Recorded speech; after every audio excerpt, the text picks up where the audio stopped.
Quincy in Focus, Quincy Access TV's news magazine show. My name is Jonathan Clary, and I'm the executive director here at Quincy Access TV. Leading off this edition, Quincy native State Representative Ron Mariano has been elected Speaker of the House of the Massachusetts House of Representatives. Mariano, the third Quincy native to be elected Speaker after Colonel John Quincy, Quincy's namesake, and John Hancock, was first elected to the House in 1991 and had served as Majority Leader since 2011. Speaker Mariano spoke with QATV's Joe Catalano to discuss his election and his time on Beacon Hill. Look at some things that we hope can support some of our small businesses.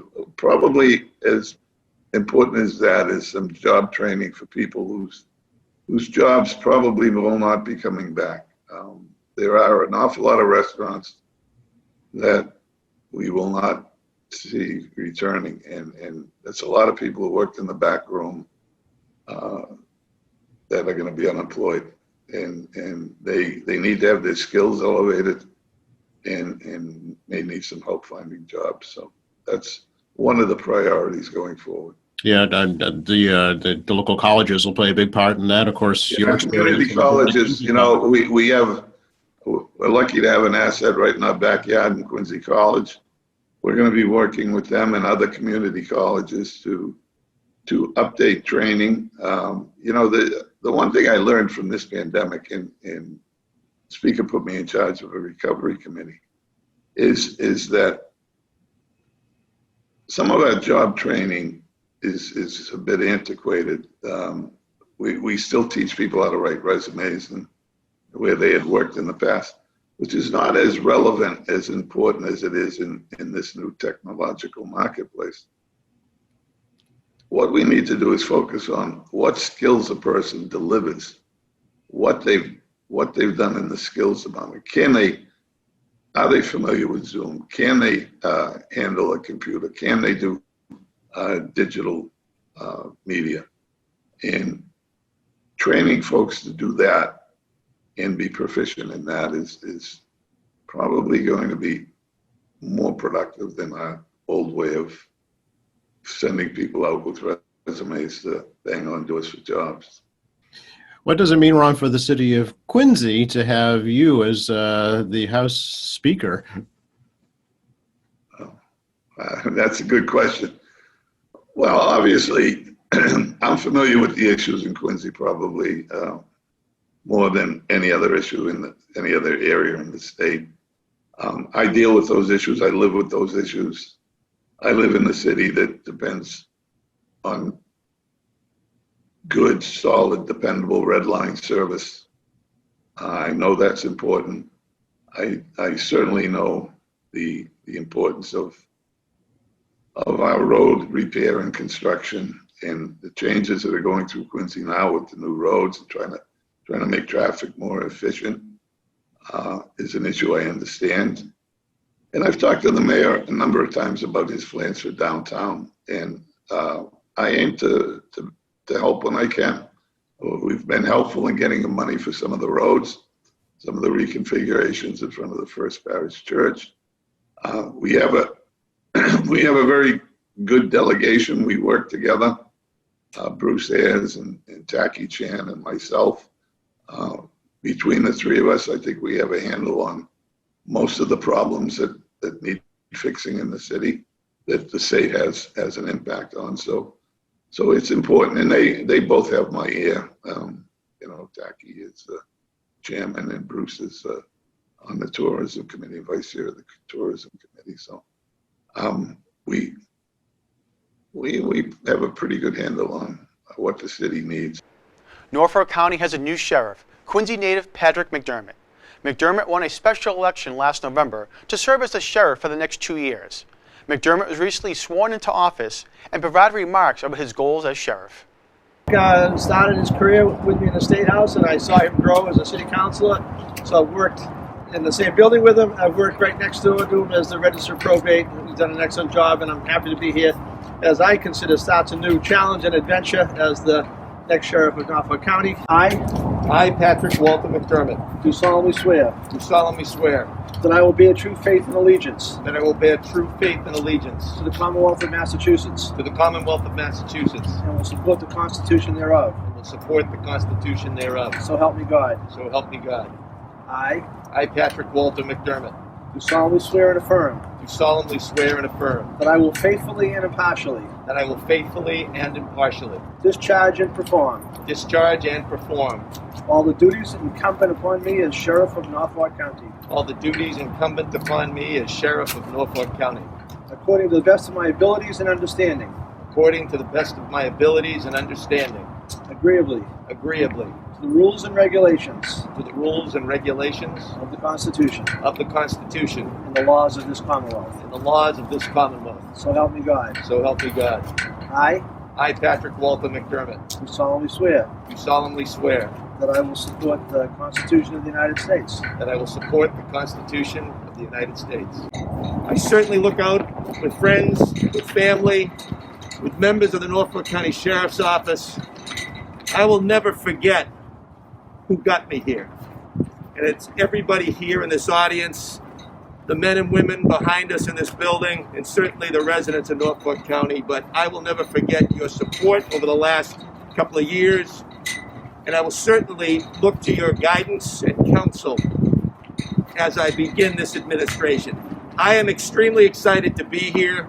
I am thrilled with this opportunity to bring a new administration into the Sheriff's Office, and I look forward to working with each and every one of you.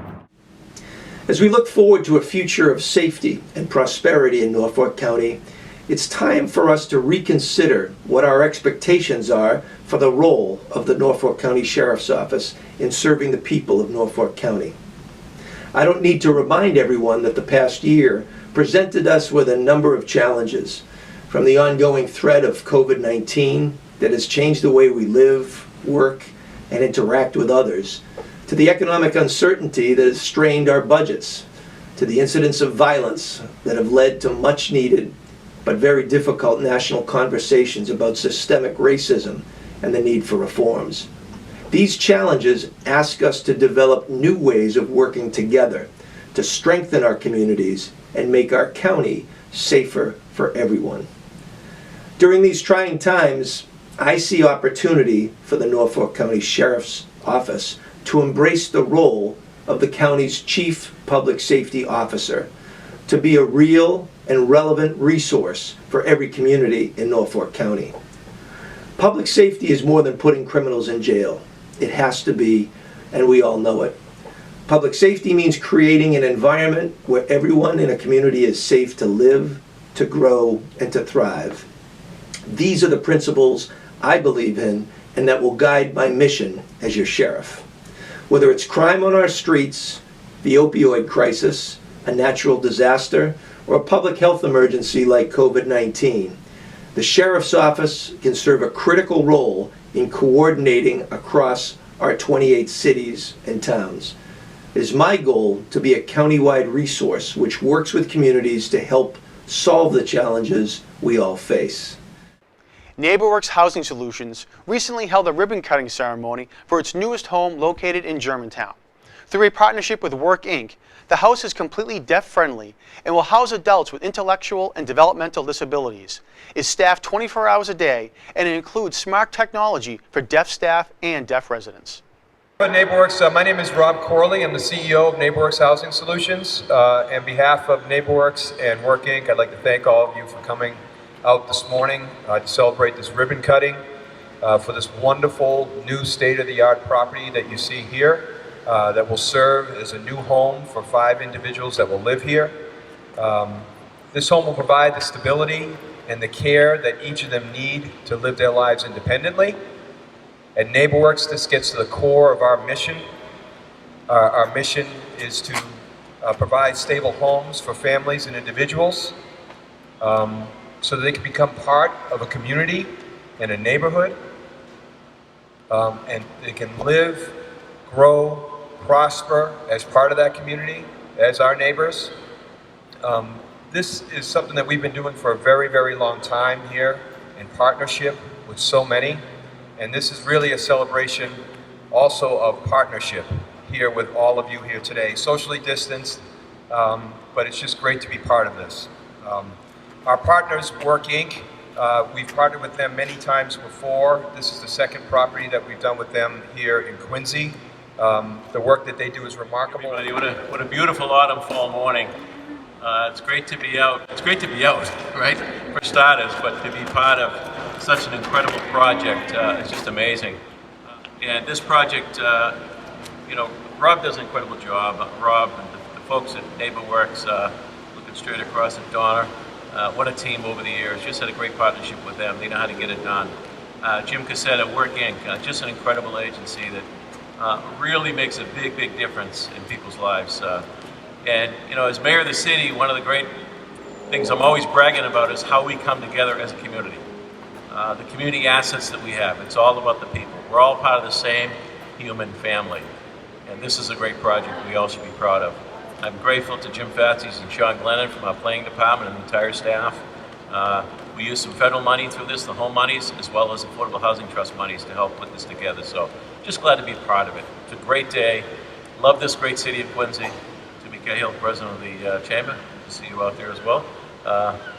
And I'm so happy, and we welcome our new neighbors here in Germantown for many years of health and happiness in this beautiful, beautiful home.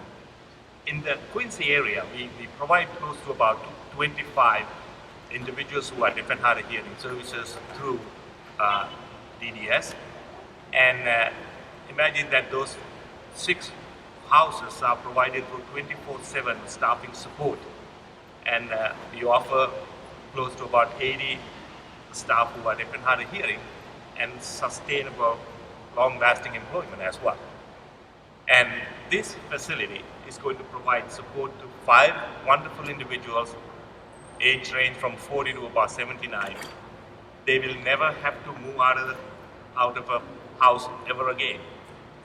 And so we too have all the bells and whistles in this house, not only the White House, so they can live with all the facilities they needed and for the rest of their life. And if you see this house provides all the communication needs that they need and all mobility access that they need. And so we never have to modify the house again like we have been doing in the past. And then they have the houses in place that they can get anywhere in the city. So try to find a house next to a beach and a bus stop in Quincy. So see how successful you're going to be. So, and thank you very much for that gift. So, Awesome.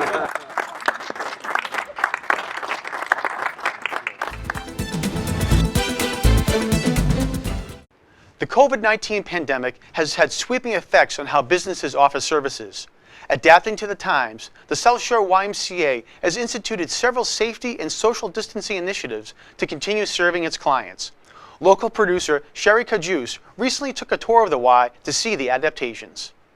The South Shore YMCA, located on 79 Coddington Street in Quincy, has opened back up in July to serve their members of the South Shore and ensure they stay healthy and safe during the coronavirus pandemic. We are here at the South Shore YMCA in Quincy interviewing Patrick Murphy, the Senior Executive Director of the South Shore YMCA.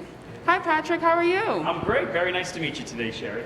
You too. So tell me about what's been going on at the YMCA right now. Absolutely. So we had the pleasure and we had the ability to open back up on July 6th. And so under our guidelines, where we were able to open during phase 3, we've been happy to do so and open our doors back to our members for use here at the YMCA. Now, prior to July, we were able to run our summer camp that then did go into the summer months as well as the early fall. But as we will see today, we've had our traditional offerings and our wellness offerings as well as our aquatic offerings. They are coming back online.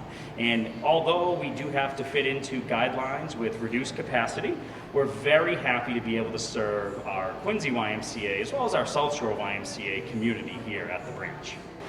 So, what are the new safety precautions for being in the pool? Okay, so what we ask all of our members while they come to our pool area is that they come in to the pool deck with a mask on.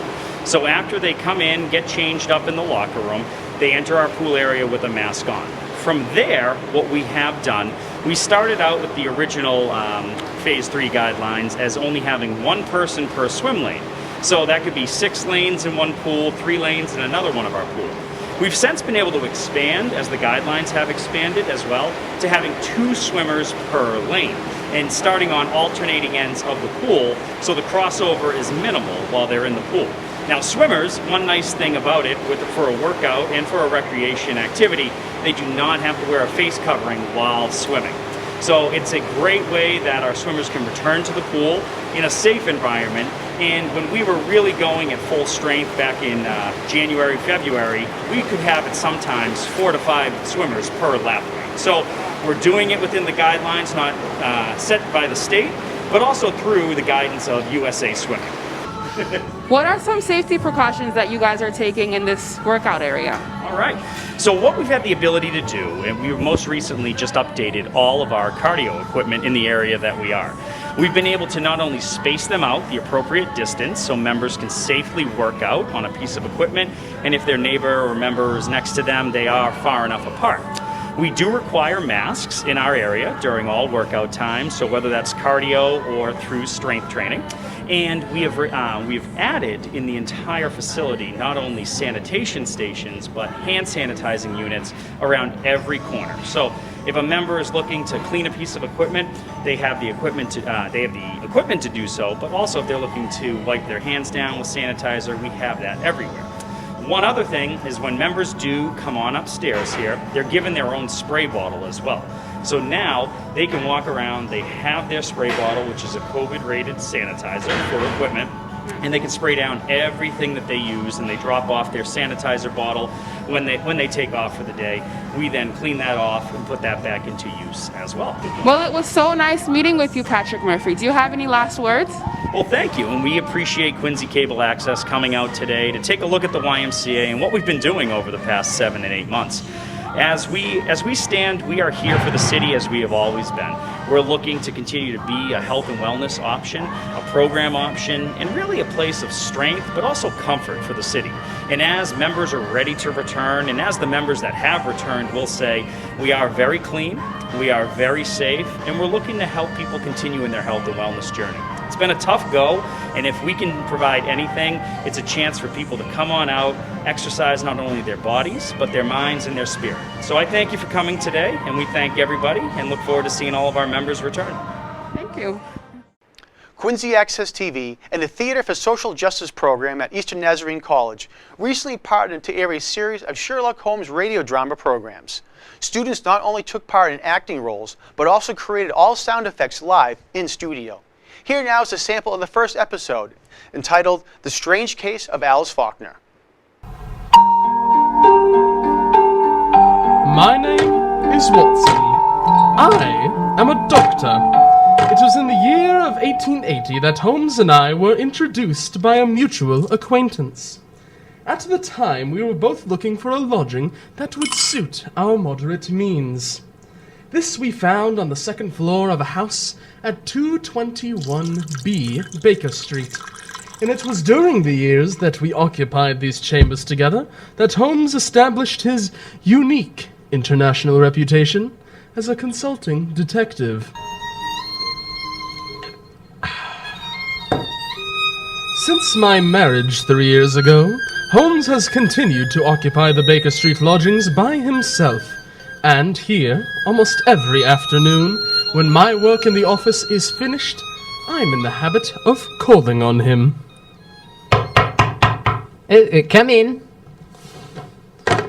Watson, my dear fellow. How are you, Holmes? Oh, I'm delighted to see you. Perfectly delighted, upon my word, I am, but... Oh, I'm sorry to observe that your wife has left you. She has gone, yes, but on a little visit. Have did you know? How did I? Oh, well, I like that. How do I know anything? How do I know you've been getting yourself very wet lately? That you have an extremely careless servant girl? And that you've moved your dressing table to the other side of the room? Holmes, if you'd have lived a few centuries ago, they'd have burned you alive. Such a conflagration would have saved me a great deal of trouble and expense. Tell me now, how did you know all that? Oh, it's too simple to talk about. There's scratches and clumsy cuts, my dear fellow, on the inner side of your shoe there. just where the firelight strikes it. Scratches and cuts. Somebody scraped away crusted mud and did it badly. Oh, badly. Oh, dear. And scraped the shoe along with it. There's your wet foot, my dear Watson, and your careless servant girl, all in one shoe. Face badly shaved on the right side, always used to be on the left. Hey. Light must come from the other side, couldn't very well move your window, must have moved your dressing table. Of course, but how the deuce did you know that my wife was away? Well, where the deuce is your second waistcoat button, Watson? What? And what the deuce is yesterday's boutonniere doing in today's lapel? Oh, no. And why the deuce do you wear the expression of a... Marvelous, marvelous. Oh, elementary, my dear fellow, elementary. While programs that usually take place at the Kennedy Center have been canceled due to the pandemic, they have moved online and onto Quincy Access TV. QATV has been proud to partner with the Kennedy Center to air programs to get seniors up and moving, including yoga, exercise, and Zumba classes. Here now is a sample of what you can see on QATV Channel 9. Every class, we start off with a positive thought. Now, today's positive thought is, I appreciate all that I am and all that I have. So during the class, try to remember the positive thought. Keep your mind in the class. Everything's going to be there after class. This is all about you. So let's begin by interlocking our fingers and gluing the knuckles to our chin. We do 2 sets of each asana. Asana is the posture. So let's begin. Inhale up. Exhale down. Okay, we're going to hug the body with the elbows. We're going to start off with the pectoral muscle and work our way into our postures for our legs. So, try to hug the body with the elbows. Remember the thought today, I appreciate all that I am and all that I have, keeping our mind in the class. Inhale, open the palms. Exhale, come back to clap.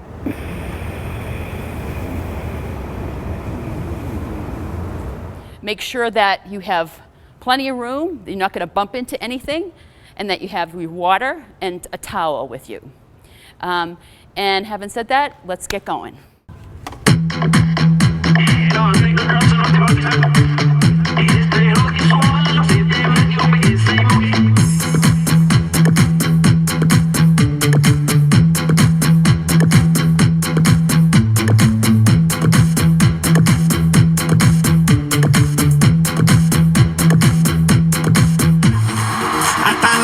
El DJ con la música que te activa, la luna se esconde, el sol se prepara. Fiesta, que la música siga, no pare, la noche es fiesta. Fiesta, que la música siga, no pare, la noche es fiesta. Todo es una fiesta. I'm going to do a class today that resembles the class that I do here. It involves aerobics, weight work, and balance.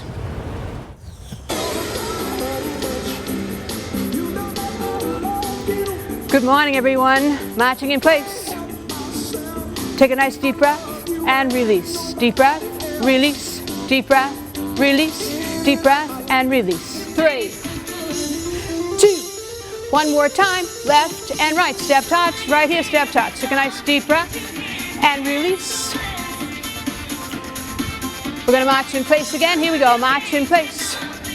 Deep breath and release. Step touch right here, step touch. We're going to reach up, left side, right. Here we go. Left, right, both arms are up. Do it again. Left, right, and both. Left and right, left. Right, and both. The Thomas Crane Public Library's At the Library Concert Series has continued to provide the talent of musicians to the citizens of Quincy through a partnership with QATV. One such concert was that of Duo Ami, featuring pianist Elises Kwan and cellist Julie Reinman. The concert premiered on QATV and on the library's YouTube channel.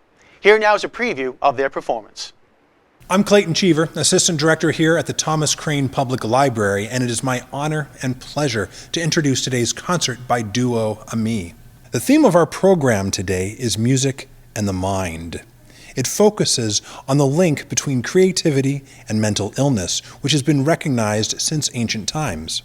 Because the prevalence of mental illness, and especially mood disorders, appears to be higher overall among artists of various kinds, it isn't surprising that many composers struggled with mental illness, while also creating works of genius. While it's important not to downplay the suffering caused by psychiatric illness, we find it at the same time inspiring to recognize and appreciate the great works created despite the deep suffering these artists experienced. We find this particularly compelling given the difficult times we all now find ourselves experiencing during this pandemic, in that the ability to create beauty under hardship is even more resonant and inspiring.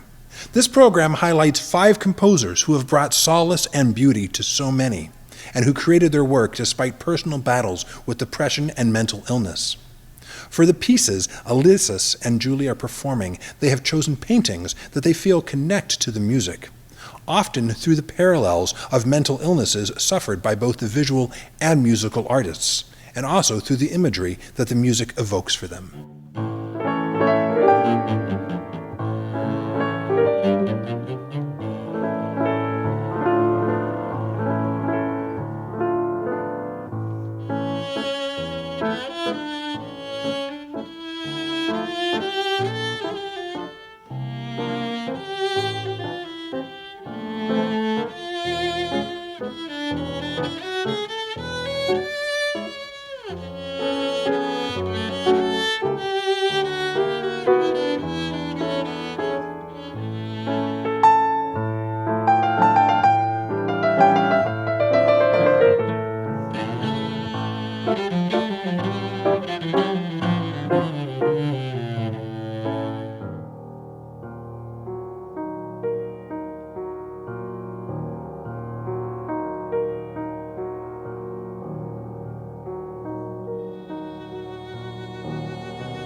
That's all for this edition of Quincy in Focus.